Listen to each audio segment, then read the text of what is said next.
Welcome, everyone, to DEI After 5, the show that focuses on topics across diversity, equity, and inclusion with some of the brightest minds in the industry.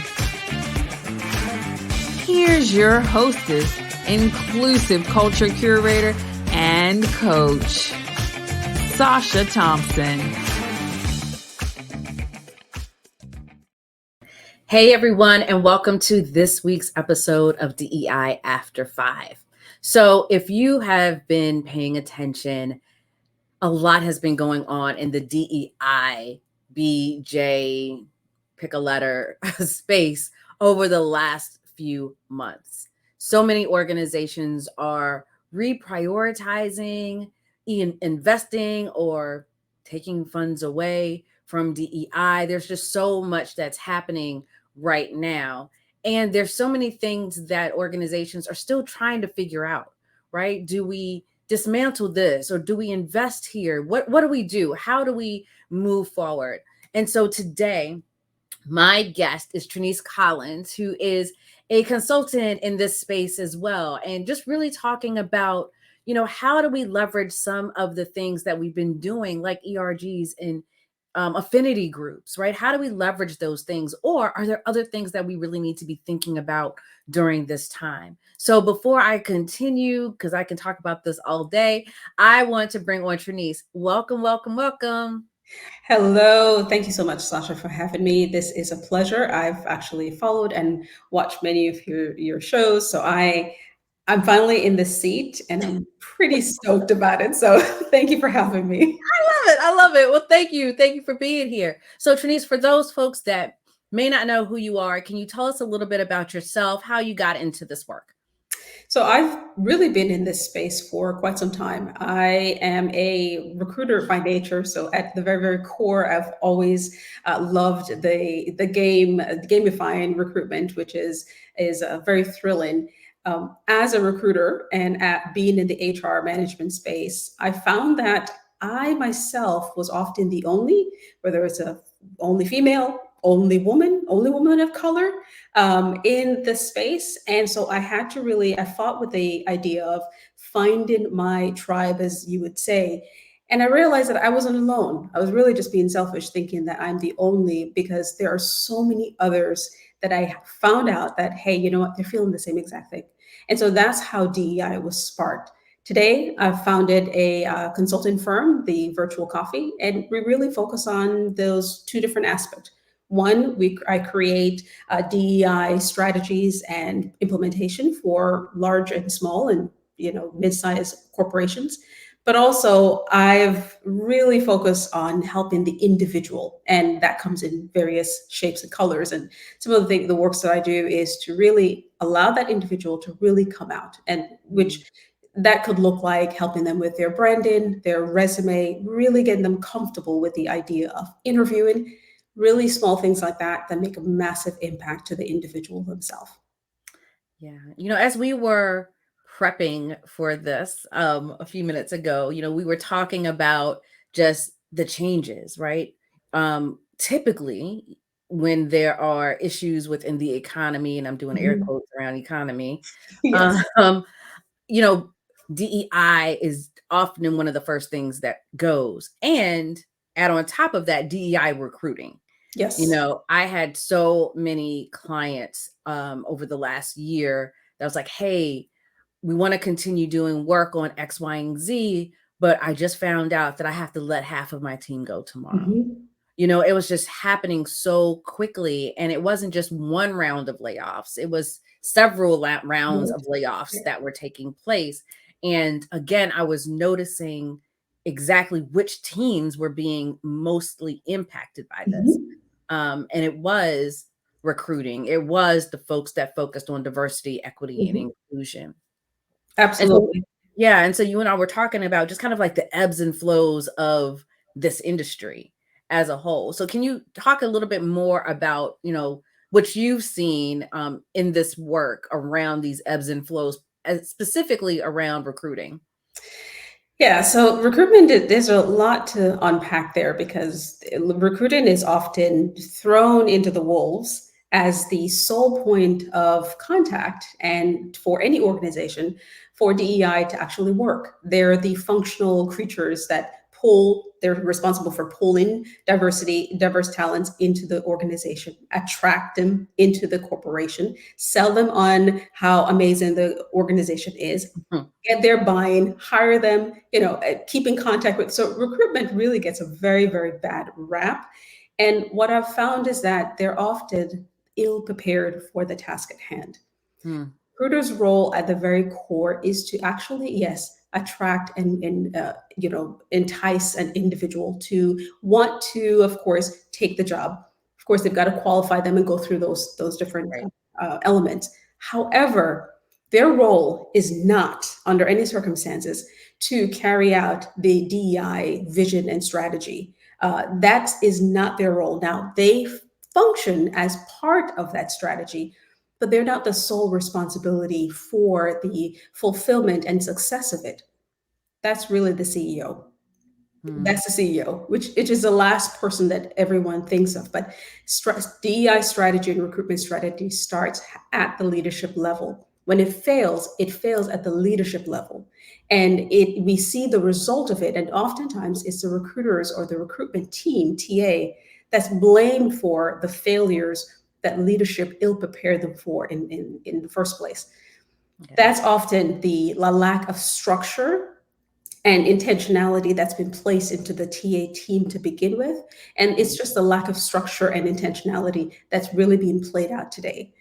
One You of know, the things, oh, sorry, go ahead. no, go ahead. Go ahead. Yeah, no, one of the things I've found is that when we're talking about DEI and TA, we mirror them so closely together that we don't give TA an opportunity to actually grow themselves within the DEI space. We just assume that if they're recruiters or if they're TA, they'll automatically know where those diverse talents live and breathe, and then they'll be able to, of course, attract them into the organization. We don't really think about that TA, they themselves struggle with diversity in its entirety. So education to the TA team is paramount if you really want to set them up for success. I a million times agree with what you said. You see this It's so sometimes. interesting because we had an episode. I can't remember if it was season one, season two. I'll go look at it. Where we had two folks actually come on and talk about recruiting, and it was just interesting because their perspective was similar in Mhm. that, kind of first point of contact. Right. But for them, it was exactly that last part that you spoke about was having the knowledge and wherewithal to find underrepresented talent, Mhm. and taking it a step further to not just, okay, we're pulling you into this organization, we're checking a box and we'll just keep pulling folks in. It's also that those touch points, hey, how are things going? Right. Because you want to make sure that it's a good fit, Right. right? What you don't want to do is you're kind of shuffling people in, not taking into consideration the attrition rates. Because Absolutely. if they're going out the back door just as fast as you're pulling them in, then I need to start to question, okay, are we pulling in the right people? Or what kind of environment are we Mhm. pulling folks in? Because do we need to do some work on ourselves before we start to bring other folks Yes. into our foolishness? Right. 9.9 times out of 10, it's yes. um, and so I appreciate what you're saying because it's not just recruiting and Mhm. TA being, okay, let's just hoard folks in and get these numbers up. The numbers mean nothing if they're not moving within the organization, if they're leaving within 6 months, if all of Absolutely. these other things. And so it's so important and critical for organizations to understand that part of the role, but Yes. then those that are taking these TA roles to understand that that's part of their role too. Absolutely. And the big thing with TA and how it relates within an organization is important as well. Yeah. Recruiters hold such burdens, and the burden, if you think about a typical organization, right, and this is just companies that are industry standard, if you would, a typical organization will, if TA will bring in, say they bring in diverse and top talent, right, that unicorn that recruiters know and love, Mhm. We find them, we bring them in. Unfortunately, if the organization is ill prepared to actually accept and receive that individual, so basically they haven't made space for that diverse talent, what ends up happening, like you just described, they go through the back door. And that TA representative, slowly and little by little, it erodes at not just their confidence, but erodes at their what you would call their faithfulness to the organization. Mm. Because why would I attract top diverse talent or top talent period into an organization that I know is going to chew them up and spit them out in less than a year? So Mm. there, yes, there is a burden, but there is also a responsibility for leadership to really make sure that you're taking care of your TA team. They're your first line of defense. They're the individuals that your candidates see. They are the epitome of your EVP. So if you're not taking care of them, you're Mm. setting yourself up for failure. And then when, everything falls apart, it's easy to blame them. And we see it all the time. I often say, and this is probably the wrong thing to say, but I say it a lot. And because I do a lot of work around psychological safety. And so I Yes, tell folks that if you have created an environment that is psychologically safe at all levels, at all stages, right? I'll typically say you probably don't even need a large TA team because absolutely. your employees will be your best recruiters. Absolutely. And so you're just bringing folks in, and TA is just doing their job to kind of get them through the process because the Mhm. environment is such that people are going to be at the door, right? Trying to come into the organization because as humans, we tell people like, no, you don't want to work there. Absolutely. We do it with restaurants, we do it with Yeah, everything. Like we do yeah. the same thing in the The workplace. research and the numbers show 70%, and the numbers are rising now. 70% of individuals who've gone through the interview process and were rejected, if they had a negative experience, 70% will actually tell their friends and family that they had a negative experience. So, and 63% of those individuals believe that the hiring manager, not TA, but the hiring manager are ideally poised to actually change the culture of the organization. So there is a huge burden of everything that happens after TA. Absolutely. So I want to do a little bit of a pivot because, again, as we were talking about this, a lot of teams, okay, TAs being cut. We're seeing a lot of DEI teams being cut. Yeah. We're seeing, there's so much that's happening right now. There's a lot of that pendulum swinging back in Mhm. the opposite direction of what's happened over the last 3 years. Um, and one of the things that I've noticed and I've started to get some request for is, well, two things. One, creating organizations have created these leadership development programs that are very specific. Mhm. And they're kind of teetering on, do we make it specific? Do we make it broad? That's a whole other conversation that we can have because not everybody's having the same issue when it comes to Mhm. leadership development. So there's an equity aspect there. But the other one are the employee resource groups or affinity groups or business resource groups, however they position them. And I've noticed I'm getting a lot more outreach from ERG, B.R.G leaders that are saying, hey, it's now our responsibility to do this professional development or to bring someone to help us with X, Y, and Z. Um, how is that a good or a bad thing? Like, first of all, how is that a good thing? I want to start there. Sure, sure. So it's when it's done right, ERGs are amazing. They literally can be the backbone of an organization. They can be the tool that an organization can hail as their success. So done right, ERGs are fantastic, and I love them. When they're done right and you see that your ERGs are being the tip of the spear in terms of leadership development, and so they should. In fact, I believe that leadership development should start within your ERG, and ideally, if you want to be very specific, it should start with your chair or co-chair within the ERG. They should be your first test case for not just mentorship but also sponsorship as well, which is Mm. we know it's two total different Yes. sides of the Yeah. pendulum. But they should be the very first set of individuals that you take a step forward to, you or leadership lean into.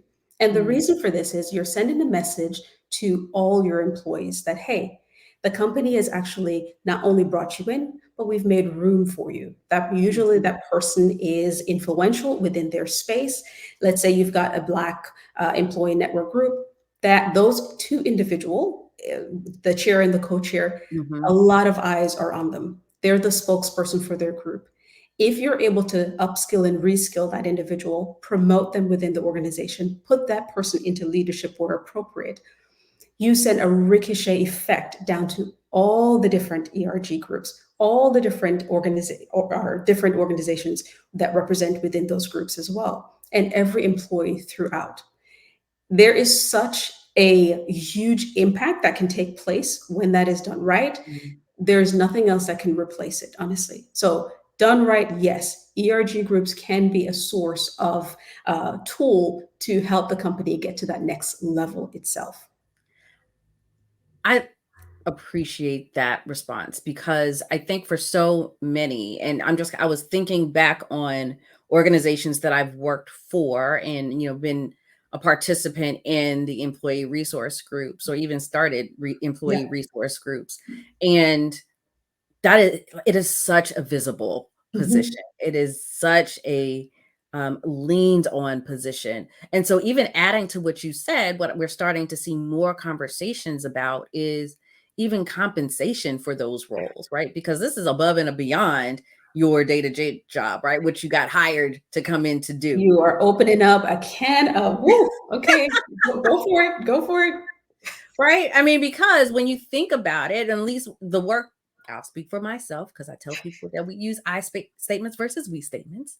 When I was in an organization and starting employee resource groups, like they had nothing. And so it Mhm. was creating the charter, what is the responsibilities of the group? What are all the criteria that anyone wants to start a group? What does that look Mhm. like? So it was creating this framework and then taking groups of employees through the process to start their employee resource groups. Mind you, I was a marketer. Ain't none about this was marketing, Right. right? But it was a third of my day. Like it was literally, and again, the visibility. I was in conversation with our chief Mhm. technology officer, in with our CEO on a regular basis, in with our leadership teams, having these conversations, challenging and pushing them to think about things in different ways. That's not what I was hired to do.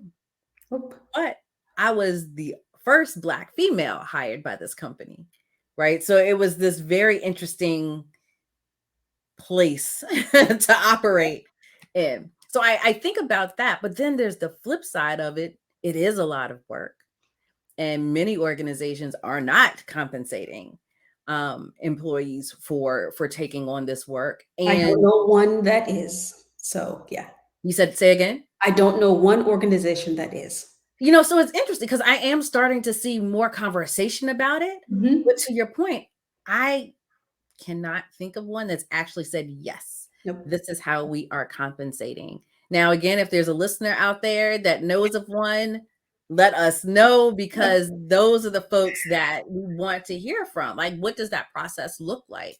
And I would love to have them on the show because yes, tell I us was what gonna that looks say, like. yeah. But then there's the flip side of it, which is why I started like there's good and there's bad. There's also organizations that the same that you were talking about with TA, right? That they are Mhm. not necessarily equipped to do DEI work. And so they're putting this burden on the employee resource groups and business resource groups. I'm just going to say employee resource groups because B.R.G.S is a totally Right. different beast. Um, but putting the burden on these groups to figure this out. Mhm. And I get a lot of those calls too, where it's like, hey, I'm leading this diversity committee because it's not even an ERG yet. Like it's just Get it. a committee of folks that are interested.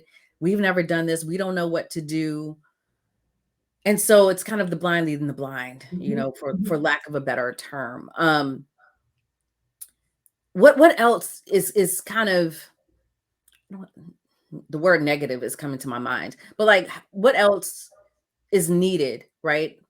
When organizations are positioning people in those ways, it's kind of being set up for failure in my mind. You're 100% correct. They are being set up for failure. I mean, here's the thing: when humans put or categorize other humans into a group, what they do in their minds, there is a disassociation and an attachment that happens.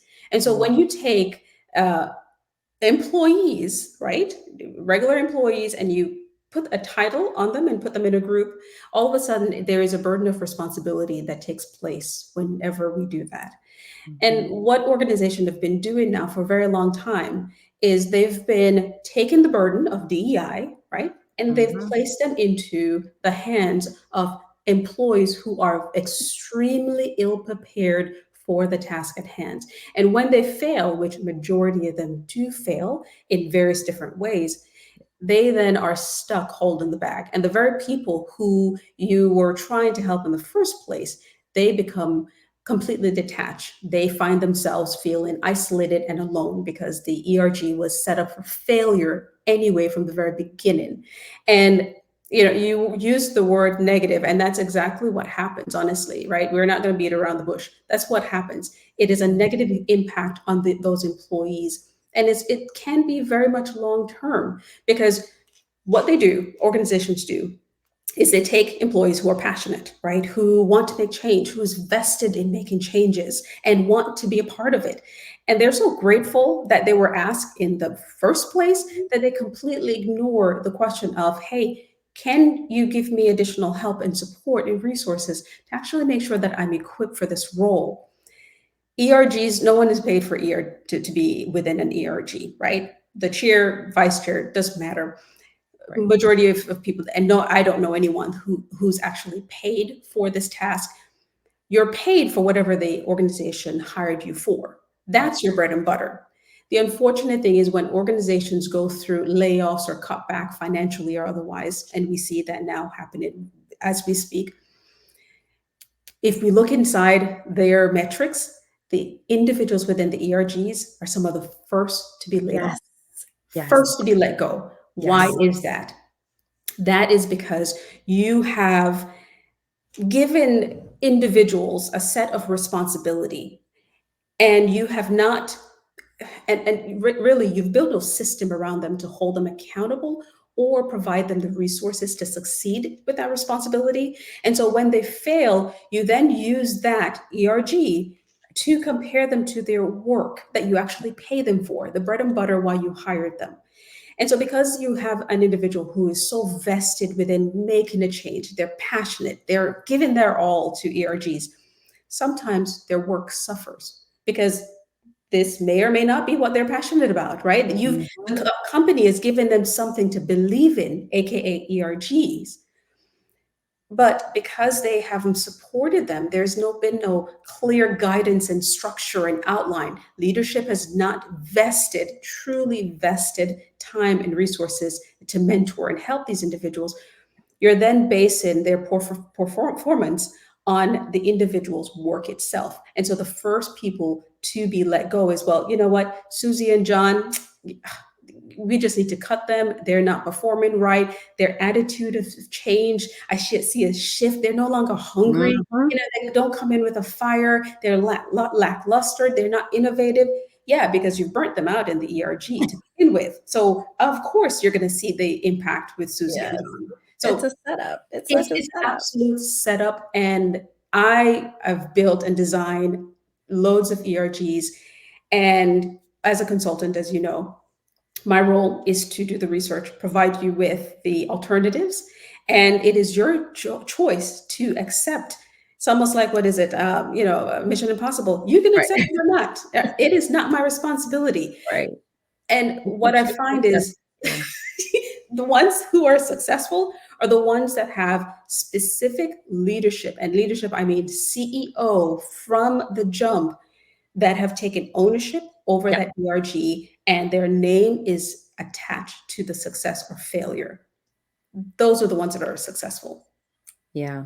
It's so disheartening because just as you were saying, there's this ripple effect when it comes to, recruiting and TA.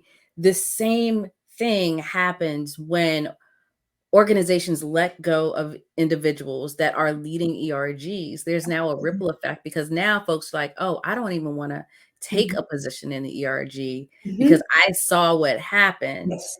and I'm a caretaker. I got things that I need to Right. take care of Yeah. at home. I can't afford that. So I'm not going to even sign myself up to do that. Then the message becomes, oh, see, we tried, Mhm. but Mhm. y'all don't want to do it. Right. So why are we gonna, so it's this vicious cycle. It's the ultimate setup. But to your point, I think I was in a situation where I had done some diversity work before I got into the role that I was in. So it was easy when certain Right. situations happened. And I was like, let me help y'all get this off the ground because we about to change the name of this company for real. Because of some of the foolishness I had to deal with.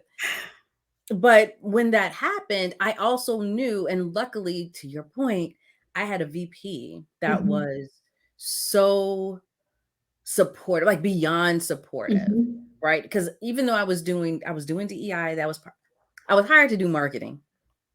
I was doing that. Then I got something else kind of attached to that that was marketing adjacent. So I was supporting another VP and doing DEI. So 3 jobs, 1 paycheck. And this VP said to me, if you had the ideal situation, what would it be? And I was like, if I could combine a lot of these things, because I love Mhm. strategic alliances, I love marketing, I love DEI. If I could do that as one job, like that was the job that I want, Mhm. then that's what I would go for. And he was like, position yourself for that. It's not going to be here. Position yourself for that. Mhm. And the next job that I got had that. But that VP, I mean, when I tell you I had his support, Mhm. it was, these are the things that I think that you need to be able to connect the dots, tie this back to the business. Right. We had those types of conversations. To also have the chief technology officer as someone that had my back as well too. Mm. So I was very lucky in having senior leadership um, kind of be right there with me, even when my marketing lead was not. I had other Right. executives that were. And so when I think about what you said just now, it truly is, what are the intentions of leadership? Like that's what it boils down to for me. Are they just appeasing employees to say we have something, checking a box? Right. Right? And kind of setting folks up for failure. Or we see the value in this and how that's going to help increase psychological safety, how that's going to Mhm. increase trust, how that's going to build stronger relationships. Um, all of the benefits of it. And that's why I was like, let me separate B.R.G.s because that's the Right. next level, Mhm. right? Now that you all have created these things internally, like how does this now help our products and services and our Right. customers and our clients and all of those things? That's the next level of it if it's done correctly. Absolutely. Okay, so Treneice, if you had to work with a client today, like, and they're thinking about creating employee resource groups, what are the 3 pieces of advice you would give them? I will use an example of a client that I'm working with and I've worked with before, right? And they came to me with absolutely no structure. They did not have any concept of DEI. They're a Mhm. mid-level organization. And the very first thing, and I laid out a few steps, and the first element was the CEO has to lead the charge, or Yes. or don't even bother starting an ERG. Don't do it. You're just going Mhm. to do more harm than good. And when I mean the CEO takes the charges, the CEO is a person that starts the ERG. The first meeting, the CEO is leading that ERG, and it does not matter if that CEO is a white male and you're starting a Black employee network. It doesn't matter. The CEO is taking the charge, and they have literally invited themselves to kick off that first meeting. Now, Mhm. will the CEO have time to visit every ERGs and every ERG meeting? Absolutely not. Let the man run the company or the woman run the company. Okay, Right. we're not going to be foolish. But the fact that you're seeing that individual first and foremost, what it does, it not only galvanizes the rest of the employees, but it gives them permission to actually invest emotionally and resources, to invest their time and energy into something that important. Now, what the CEO will need to do, they will need to do this for every single ERG that they start, not just one, every single one. They'll need to start it, they'll need to kick it off, right? And they don't need to attend every month. Meeting, Matter of right. fact, they can attend twice a year. That's totally fine. But leadership structure has to be the first step. The second step is the actual structure itself. Mm-hmm. What is the structural strategic intention of the ERG? What goal are you trying to meet? What is the values that support that? What's the long-term plan for the individuals within the ERGs? And we talked about it before. If long term you want this group to progress throughout the organization, career wise, then you know what, you need to make that a part of the structure. You Yes. need to create a succession planning that aligns to your ERGs, not necessarily the entire organization, because that's separate, but you need to make sure it's specific to your ERGs. And we've already talked about, mentorship and sponsorship, starting with the chair and the co-chair of the ERG. Let that be a part of your structure and your process. What are some of the resources that you are actually going to set aside and allot for the growth and education of the ERG? Mm-hmm. And that doesn't always look like bringing in the top speakers. That's secondary. You need to make sure you're investing into those individuals within the ERG. The third thing is, and it supports everything else, ensure that you're upskilling and you're reskilling the members of your ERG. Everything falls in line, literally. You've got leadership support, you've got the structure of it. You're making sure that you're preparing a place within the organization and the organization leadership for these members themselves by making sure that you're the skill set that you need for tomorrow, you're preparing them now for those things. So those would be some of the key elements that I would actually, make sure that is prioritized before someone actually thinks of starting an ERG. If you can't do any of those things, don't even worry about it. Skip it, keep it moving. If your employees are griping and they're complaining about, just turn a blind. You are not going Yeah. to have, you're going to do more harm than good if you're not able to actually address and really face those different elements. Yeah.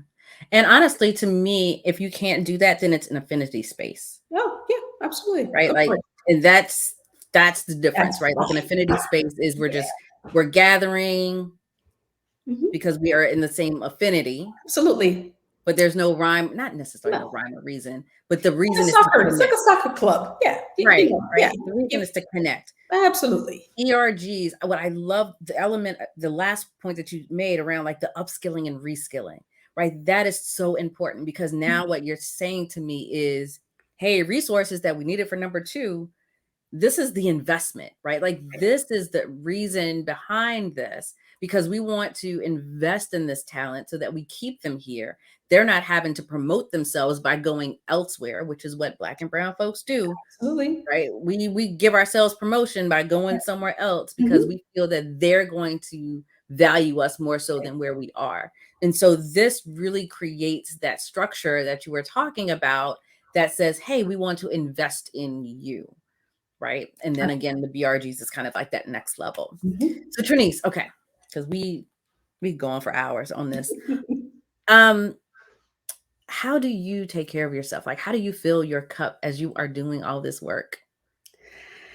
So that's an awesome question. Trick And question? Okay. yeah, and it's a good question because it's funny enough, I counsel a lot of DEI or individuals who are thinking about doing this work and getting into the Mm, space, or I have a lot of virtual coffee, which is why I call my business virtual. I have a lot of virtual coffees with individuals within the space and have been there for years, and they're burnt out or they're at the mhm, edge of burnout. And a couple, maybe 2 years ago, I was faced with that choice myself. And I had to really kind of put a mirror to myself, and all the advice I was given, I wasn't taking. I was honestly not taking it. I was taking the I home, which is We both know Mm, it's very easy to do. Um, and my family and my health was suffering as a result. Now, I was killing it at work. I was doing fantastic, right? Climbing the mhm. corporate ladder. Everything looked great from the outside in, dying inside Yeah. completely. I wasn't taking care of myself and my mental state. I read this book and it's called When the Body Says No by Gabor Mate. I Mm, literally have it on my shelf now. He's one of my favorite authors. Love his work. mm, Yeah, Gabor Mate is a fantastic human being. And what he outlined is the trauma from our childhood. It plays a role in who we are now and what we do.